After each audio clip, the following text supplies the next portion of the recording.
যেমন আকিকার ক্ষেত্রে সুন্নাহ হচ্ছে বাচ্চা যেদিন জন্মগ্রহণ করবে তার 7ম দিন শেষে 7 দিন পরে আপনি আকিকা করবেন। আল্লাহ রাসূল সাল্লাল্লাহু আলাইহি ওয়াসাল্লাম বলেছেন, কুল্লু গুলামিন মুরতাহানুন বিআকিকাতিহি তুযবাহু আনহু ইয়াওমা সাবিহি। প্রত্যেক সন্তানের আকিকা দিতে হয় তার 7ম দিনে, ওয়া ইউহলাকু ওয়া ইউসাম্মা, এবং 7ম দিনে মাথার চুল ফেলে দিতে হয়, তার সুন্দর একটি নাম রাখতে হয়। তাহলে আকিকার বিধান হচ্ছে সম্মানিত শুধু সন্তান জন্মগ্রহণ করার 7 দিন পরে। আমরা বুঝতে পারলাম আল্লাহ রাসূল সাল্লাল্লাহু আলাইহি ওয়াসাল্লামের ভাষ্য অনুযায়ী, কথা অনুযায়ী, কওল অনুযায়ী। এবার যদি আমরা আল্লাহ রাসূল সাল্লাল্লাহু আলাইহি ওয়াসাল্লামের আমল দেখি, ওনার ব্যক্তিগত আমল কী ছিল, সেক্ষেত্রে আমরা সহিহ ইবনে হিব্বানের একটি হাদিস উল্লেখ করব, যেটিকে ইবনে হাজার আল আসকালানি উনি ওনার ফাথুল বারিতে সহিহ হিসেবে উল্লেখ করেছেন। আয়েশা রাদিয়াল্লাহু তাআলা আনহার বর্ণনা, তিনি বলেন যে আক্কা রাসূলুল্লাহ সাল্লাল্লাহু আলাইহি ওয়াসাল্লাম আনিল হাসানি ওয়াল হুসাইনি ইয়াউমা সাবিঈ ওয়া সাম্মাহুমা।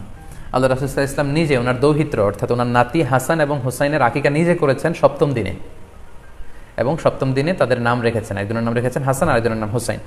অর্থাৎ হাসান রাদিয়াল্লাহু আগে জন্মগ্রহণ করেছিলেন, ওনার চেয়ে ছোট ছিল হোসেন, উনি পরে জন্মগ্রহণ করেছেন।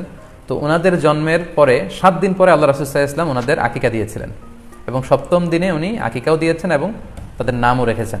তাহলে আল্লাহ রাসূল সাল্লাল্লাহু আলাইহি ওয়াসাল্লামের কওলি হাদিস, ওনার ভাষ্য মতে আমরা জানলাম উনি বলেছেন 7ম দিনে আকিকা দিতে হয়, এবং ওনার ব্যক্তিগত আমল থেকে আমরা জানতে পারলাম যে উনি ওনার 2 নাতির আকিকা দিয়েছেন 7ম দিনে এবং নাম রেখেছেন। তাহলে এ থেকে আমরা সুস্পষ্ট বুঝতে পারি যে আকিকা দিতে হয় সন্তান জন্মগ্রহণ করার 7 দিন পর, 7ম দিনে।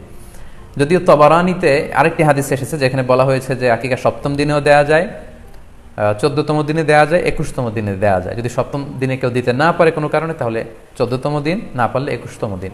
তাহলে সুস্পষ্টভাবে উল্লেখ আছে যে আকিকার সময়সীমা 7ম দিনের কথা আমাদেরকে বলা হয়েছে। তো সেক্ষেত্রে আপনার সন্তান জন্মগ্রহণ করলে আপনি শুকরিয়া স্বরূপ কুরবানি করবেন, আত্মীয় স্বজনকে খাওয়াবেন, আকিকার গোশত নিজেরাও খাবেন। তো এটা যদি আপনি কুরবানির জন্য রেখে দেন, তাহলে তো সন্তান দুনিয়াতে আসার এই আনন্দটা থাকে না। একজন যখন সন্তান পায়, সে কেমন যেন আকাশের চাঁদ হাতে পায়। তো তখন তার 7 দিনের মধ্যে যে আনন্দটা থাকে, ওই দিন তার নাম রাখা হবে, আত্মীয় স্বজনরা আসবে, বাচ্চাকে দেখবে, দোয়া করবে, তখন আকিকা করে গোশত নিজে খাবেন, আত্মীয়দের খাওয়াবেন, পাড়া প্রতিবেশীদেরকে দিবেন। এটা হচ্ছে সন্তান ভূমিষ্ঠ হওয়ার উপলক্ষকে কেন্দ্র করে এই আকিকা। সো এটাকে কুরবানির সাথে মিক্স আপ করার কোনোই প্রয়োজন নেই, এবং এক্ষেত্রে সুস্পষ্ট গাইডলাইন হচ্ছে যে 7ম দিনে আকিকাটা দিতে হয়। সো আমরা যেন 7ম দিনে আকিকাটা দেই। তবে হ্যাঁ, এখন প্রশ্ন হচ্ছে 7ম দিনে কেউ দিতে পারেননি, 14তম দিনেও দিতে পারেননি, 21তম দিনেও দিতে পারেননি, হাতে টাকা ছিল না, সামহাও কোনো কারণে মিস করেছেন, তখন আপনি যখন সুযোগ হয় তখন করে দেন। ওই প্রেক্ষাপটে আপনি যদি কুরবানির সময়ও আকিকা দিয়ে দিতে চান, এটা আদায় হয়ে যাবে ইনশাআল্লাহ, আশা করা যায় আদায় হয়ে যাবে, এবং এটা জায়েজ আছে। তবে এটা সুন্নাহ নয়। সুন্নাহ হচ্ছে 7ম দিনে আকিকা দেওয়া। পাশাপাশি গরু দিয়ে, মহিষ দিয়ে, উট দিয়ে আকিকা দেওয়াও কিন্তু সুন্নাহ নয়। আকিকা দেওয়া সুন্নাহ হচ্ছে ছাগল দিয়ে।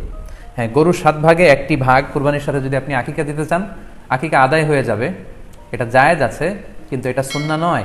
সুন্নাহসম্মত হচ্ছে আকিকা 7ম দিনে দেয়া এবং ছাগল দিয়ে দেয়া। ছেলের ক্ষেত্রে 2টি ছাগল, মেয়ের ক্ষেত্রে 1টি ছাগল। আশা করি কুরবানির সাথে আকিকার প্রসঙ্গটি আপনাদের কাছে ক্লিয়ার হয়েছে।